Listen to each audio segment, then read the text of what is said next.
বলিউডের জনপ্রিয় জুটি ছিলেন কারিনা কাপুর ও শহীদ কাপুর। সিনেমার বাইরে ব্যক্তিগত জীবনেও প্রেম ছিল দুইজনের। তবে 2007 সালে শহীদ কারিনার বিচ্ছেদ ঘটে। পরে কারিনা বিয়ে করেন অভিনেতা সাইফ আলী খানকে, আর শহীদ কাপুর ঘর বাঁধেন মীরা রাজপুতের সঙ্গে। সম্প্রতি কারিনার একটি পুরনো সাক্ষাৎকার ইন্টারনেটে ভাইরাল হয়েছে, যেখানে তিনি সাবেক প্রেমিক শহীদ কাপুরের প্রশংসা করছেন এবং প্রেমের অভিজ্ঞতাও শেয়ার করেছেন। সাক্ষাৎকারে কারিনাকে বলতে শোনা যায়, শহীদের সঙ্গে সম্পর্কের সবচেয়ে সুন্দর দিক তার সাধারণভাবে থাকা। শহীদের সঙ্গে তিনি স্বাভাবিক ও সাদামাটা জীবনযাপন করতে পারেন।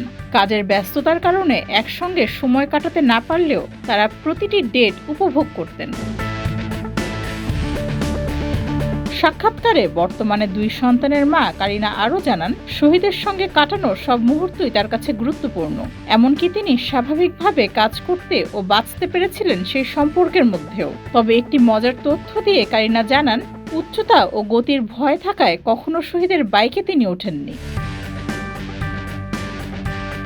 শহীদ কারিনার কেমিস্ট্রির সবচেয়ে বেশি প্রশংসা কুড়িয়েছিল ইমতিয়াজ আলী পরিচালিত জব উই মিট সিনেমাতে।